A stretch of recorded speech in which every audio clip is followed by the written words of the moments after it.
Ang pelikula ay hango sa totoong kwento. Noong huling bahagi ng 1940s sa South Africa, ang pamahalaan ay nagsagawa ng mahigpit na pagbubuklod ng lahi na tinatawag na apartheid. Ang sistemang ito ay nagbigay sa mga puti ng mas maraming pribilehiyo at mas magandang trabaho.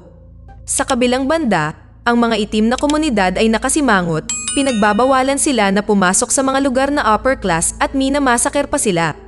Gayunpaman, pagkatapos ng ilang dekada ng pang-aapi, sa wakas ay nagkaroon sila ng sapat. Ang komunidad ng mga itim ay bumuo ng isang kilusan na tinatawag na African National Party o ang ANP.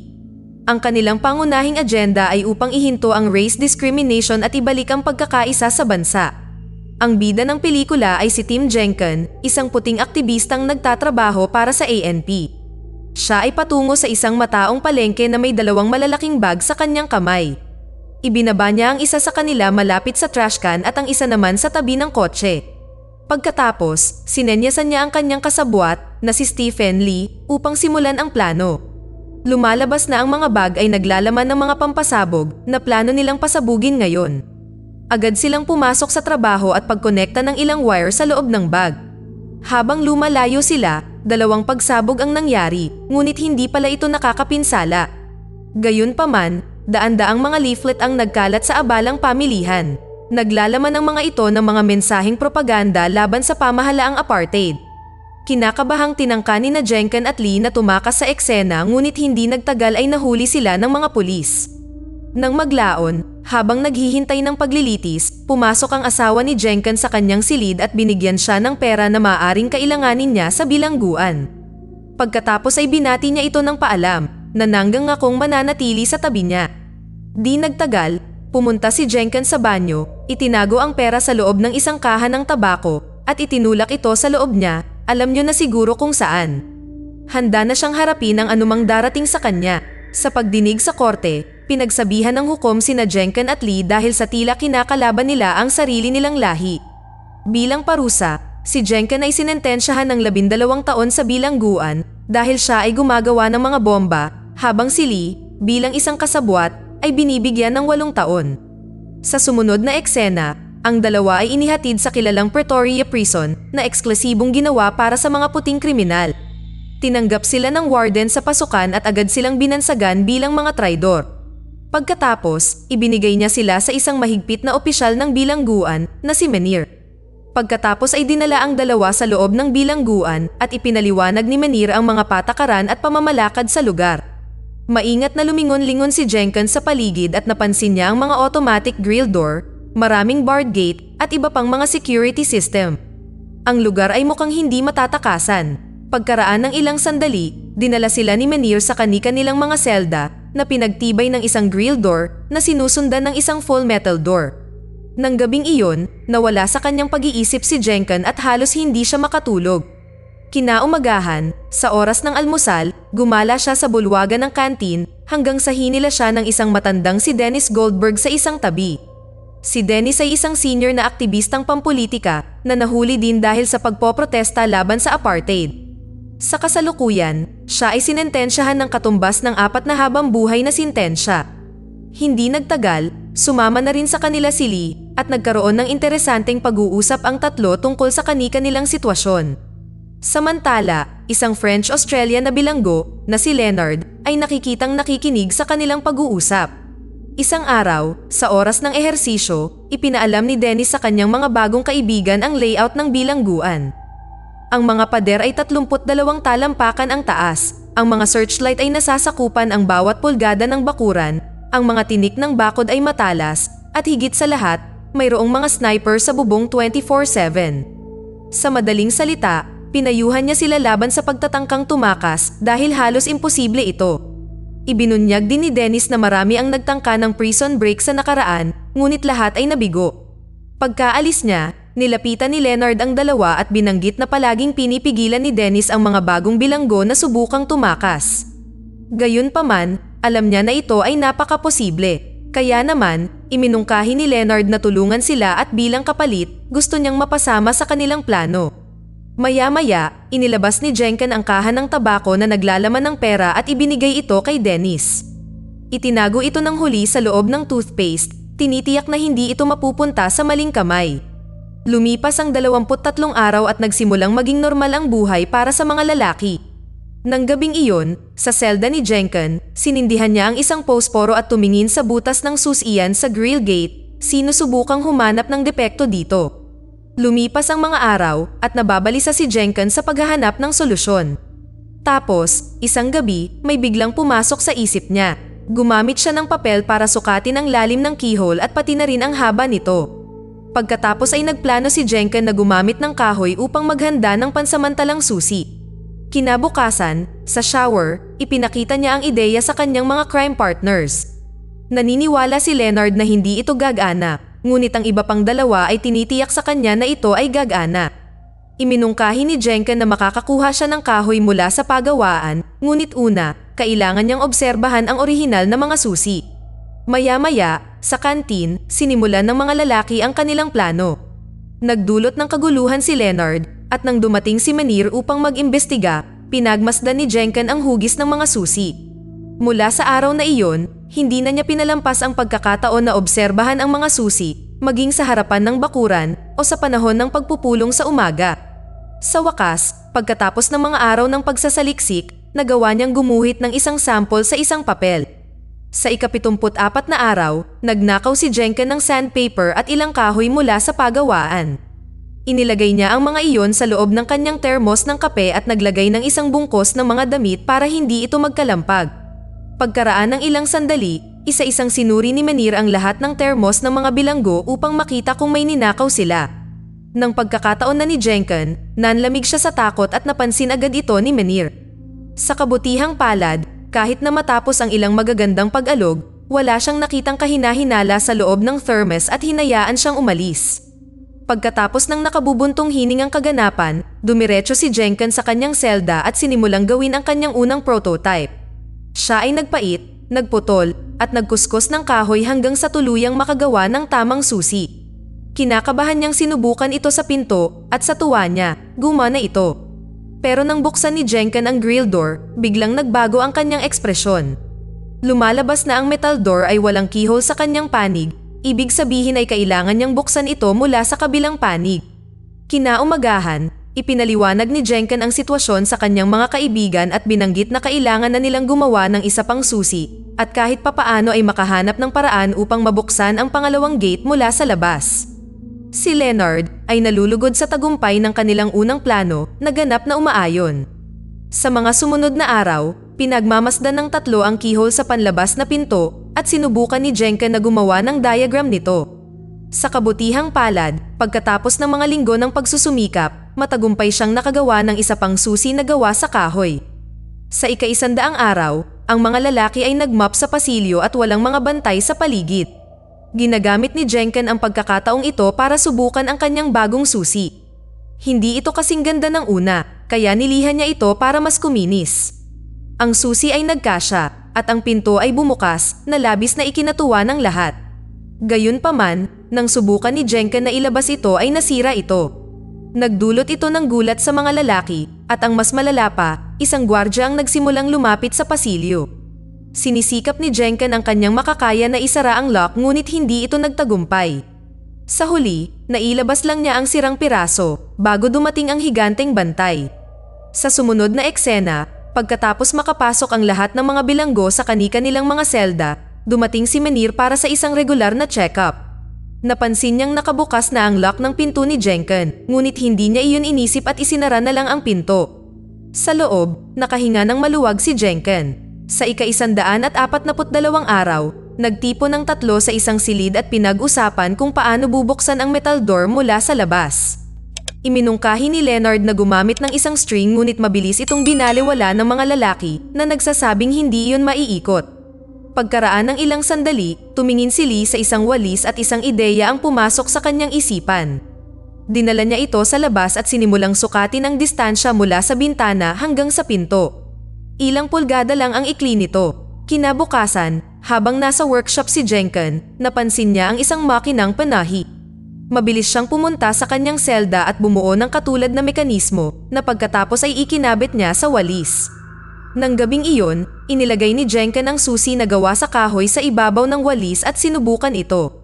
Gumana ang plano, matagumpay niyang nabuksan ang gate. Gayunpaman, nang subukan niya itong bunutin, nahulog ang susi sa lupa. Halos atikihin sa puso si Jenken, ngunit hindi siya sumuko. Nagdikit siya ng chewing gum sa ibabaw ng walis at ginamit ito para kunin ang susi pabalik sa kanyang selda.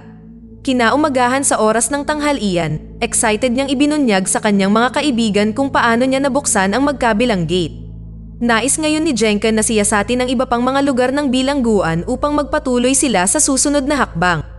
Habang nangyayari ang lahat ng ito, binabantayan sila ni Dennis. Muli niyang sinabihan si Jenken na umatras, ngunit nakapagdesisyon na ang huli. Sa ika-206 na araw, ilang bagong pader ang itinayo sa paligid ng lugar, ngunit ang nakagawian ay nananatiling pareho. Sa tuwing lalabas, ang tatlong lalaki ay nagsusumikap na sinusuri ang mga paligid ng lugar. Nagawa pa ni Jenken na makipag-deal sa janitor. Nais niya ang construction map ng kulungan at bilang kapalit, magbibigay siya ng sabon at sigarilyo. Naganap ang palitan sa dumpster at sa kabutihang palad, nagawa ito ni Jenken nang hindi napapansin. Sa ika-276 na araw, gumawa sila ni Leonard ng mga dummies sa kanilang kama bago lumabas sa kani-kanilang mga selda sa gabi. Maingat silang bumaba sa hagdan hanggang sa makarating sila sa isa pang grill gate. Pinili ni Jenken ngayong gabi dahil naka-duty ang higanteng gwardya. Dahil sa sobrang katabaan ng kanyang katawan, siya ay mabagal at tamad. Sa kabila nito, kinakabahan ang mga lalaki. Pawis na pawis sila sa bawat segundo na lumilipas. Ngunit sa kabutihang palad, nagawa nilang buksan ang gate nang ang higanteng gwardya ay tumayo mula sa kanyang upuan. Oras na para sa kanyang night patrol. Nang marinig ang kanyang mga yapak, nagtago sina Jenken at Leonard sa storage room at halos hindi nakasara ang pinto. Nang mawala ang higante, lumabas sila at ipinagpatuloy ang kanilang plano. Nagawa ni Jenken na buksan ang isa pang pinto, ngunit bago pa niya masubukan ang isa pa, umubo si Lee sa itaas, senyales na natapos na ng higanteng gwardya ang kanyang patrol. Kaya, muling nagtago sina Jenken at Leonard sa storage room. Sa daan patungo sa kanyang silid, napansin ng gwardya ang mga patak ng pawis sa sahig, ngunit hindi niya ito masyadong iniisip. Nang makaalis na ang gwardya, ang mga lalaki ay bumalik sa itaas. Sa loob ng kanyang selda, binaklas ng nasa sabik na Jenken ang kanyang mga susi sa ilang piraso at itinago ang mga ito sa loob ng kanyang tasa. Pagkatapos ay natulog siya, umaasa na makakatakas siya at makita ang kanyang pinakamamahal na asawa sa lalong madaling panahon. Kinaumagahan, pumasok ang warden sa selda at ginising si Jenken. Ang huli ay nakatulog na lampas sa alarma sa umaga. Galit na galit, tinanong siya ng warden kung bakit sumobra ang tulog niya, ngunit humingi lang ng tawad si Jenken. Kaya naman, ginalugad ng mga gwardya ang silid. Sa proseso, ang tasa sa kanyang shelf ay bumagsak at ang lahat ng mga kahoy na bahagi ng mga susi ay nalantad. Tiningnan ng warden ang isa sa kanila at galit na nagtanong ng ano ito. Kinakabahang sinabi ni Jenken na naninigas sa takot na ginawa niya ito bilang isang holder ng larawan.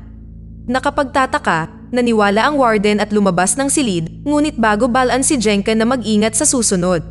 Nang gabing iyon, nagkaroon ng panic attack ang ating henyong protagonist kaya nahihirapan siyang makatulog.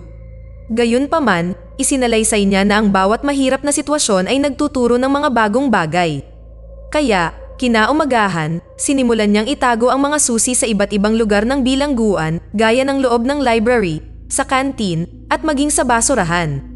Isang araw, nagawa rin ng kanyang mga kaibigan na magnakaw ng mga damit ng sibilyan sa labahan. Sa lahat ng araw na ito, hindi naglilinis o nagsisipilyo ng ngipin si Jenken, umaasa na magkakaroon siya ng impeksyon. Pagkalipas ng ilang linggo, nakakuha siya ng isa at nang dalhin siya ni Menir sa doktor, siniyasat niya ang automatikong gate. Bisperas ng Pasko at ginawa na ng grupo ang lahat ng kinakailangang paghahanda. Sa loob ng isang silid, isiniwalat nila ang kanilang detalyadong plano kay Dennis at sa kanyang mga kaibigan. Nakagawa sila ng 39 na susi na may iba't ibang hugis at sukat para sa 15 pinto na kailangan nilang lampasan. Gayunpaman, tumanggi si Dennis na sumama sa kanila na sinasabing kahit na makatakas sila, wala silang mapupuntahan. Gayunpaman, ibinalik niya ang pera kay Jenken na nakatago sa loob ng toothpaste roll. Nang maglaon, ang warden ay nagsagawa ng pagsusuri sa lahat ng mga selda, kabilang ang kay Jenken. Binaligtad niya ang buong lugar ngunit wala siyang nakita. Sa gabi, pagkaalis ng lahat ng mga opisyal, lumabas sina Jenken, Leonard, at Lee sa kanilang mga selda at sinimulan ang kanilang planong pagtakas. Bago umalis sa pasilyo, tinanong ni Jenkins si Dennis sa huling pagkakataon kung gusto niyang sumama sa kanila ngunit muling nakakuha ng hindi bilang tugon. Kasunod nito, tinipon ng mga lalaki ang lahat ng mga susi na nakatago sa iba't ibang sulok ng bilangguan. Pagkatapos ay nagbihis sila ng sibilyang damit at bumaba. Bigla silang nakarinig ng mga yabag. Ang higanteng gwardya ang dahan-daang lumalapit sa kanila. Mabilis na nagtago ang mga lalaki sa loob ng storeroom, nanginginig sa takot habang hawak nila ang pinto. Maya-maya, dumating ang gwardya at napansin niyang bahagyang umuuga ang pinto, ngunit bago niya ito mainspeksyon, namatay ang kuryente. Lumilitaw na nagdulot ng short circuit si Dennis sa pamamagitan ng pagsira sa bumbilya. Siya at ang iba pa ay nagsimulang tumawag ng guard, umaasang maabala sila. Ang plano ay gumana at ang higanteng bantay ay nag-aatubili na umakyat sa itaas. Walang pag-aaksaya ng oras, lumabas ang tatlo sa silid ng tindahan at nagmamadaling pumunta sa katabing pinto. Sa tulong ng kanilang pagtutulungan at pagnanais na makasama muli ang kanilang mga pamilya, nagawa nilang buksan ang mga pinto ng isa-isa. Nang oras na para sa automatikong gate, mabilis na pumunta si Leonard sa admin room at matagumpay na nabuksan ito sa pamamagitan ng pagpindot sa isang button. Lahat ay nangyayari ayon sa pinlano at sa huli ay naabot nila ang huling pinto, ang pintuan na naghihiwalay sa kanila sa kalayaan. Gayunpaman, sa kanilang pagkatakot, wala sa mga susi ang gumana. Ang pagkalito ay dumating, buwan ng pagpaplano at pagsusumikap ay mabibigo sa pamamagitan lang ng nag-iisang lock. Iminungkahi ni Jenkins na bumalik sila sa kanilang mga selda, ngunit hindi pa handa si Leonard na sumuko ng ganoon kadali. Inilabas niya ang kanyang pait at sinimulang hampasin ang lock ng pinto. Lumilikha ito ng malakas na ingay at natakot si Jenkins na mahuli sila. Ngunit sa kanyang kasiyahan, gumana ang plano. Nagawa ni Leonard na sirain ang lock at tuluyang bumukas ang pinto. Ang huling balakid ay ang sniper sa tore. Gayunpaman, dahil ang mga lalaki ay nakasuot ng sibilyan na damit, kumpiyansa silang lumabas. Walang naghihinala sa kanila, kahit na si Menir na may kausap sa malapit. Matapos marating ng mga lalaki ang isang ligtas na lokasyon, tumakbo sila hanggang sa makarating sila sa lungsod. Pagkatapos, kinausap nila ang isang taxi at hiniling sa driver na ihatid sila sa border. Ang huli ay nag-aalangan noong una dahil maputi sila, ngunit nang ilabas ni Jenkins ang kanyang rolyo ng pera ay pumayag siya. Sa ganitong paraan, sa wakas ay nakatakas sa bilangguan sina Jenkins, Leonard, at Lee, pagkatapos ng 1 taon at kalahating pagkabihag. Kinaumagahan, nalaman ni Menir ang tungkol sa pagtakas at pinatunog ang alarma, ngunit huli na. Habang siya ay gumagala na walang magawa, si Dennis at ang iba ay nagsimulang tumawa. Sa huling eksena, ang mga aktwal na pangyayari na naganap pagkatapos ng prison break ay inihayag. Ang pinakamalaking manhunt sa kasaysayan ng South Africa ay naganap, ngunit ang mga takas ay hindi kailanman nahuli. Tumawid sila sa hangganan patungong Mozambique, pagkatapos ay Tanzania, at panghuli sa London, kung saan sila ay muling sumali sa ANC at ipinagpatuloy ang kanilang mga protesta laban sa apartheid. Noong 1991, pagkatapos ng mahigit 1 dekada, sila ay pinatawad. Sa kabilang banda, pinawalang sala si Dennis noong 1985 at sa wakas ay muling nakasama niya ang kanyang asawa at mga anak. Para naman kay Jenkins, hindi na niya nakita ang kanyang asawa dahil sa pagbalik niya sa South Africa, namatay na ito. Noong 1992, bumagsak ang apartheid at noong 1994, si Nelson Mandela, ang pinuno ng ANC, ay nahalal bilang Pangulo ng South Africa. Dito na nagtatapos ang kwento. Sana ay nagustuhan nyo. Mag-subscribe na kung hindi ka pa nakasubscribe, pindutin na rin ang notification bell at like button upang matulungan ang channel, and leave a comment down below. And as always, thank you for watching.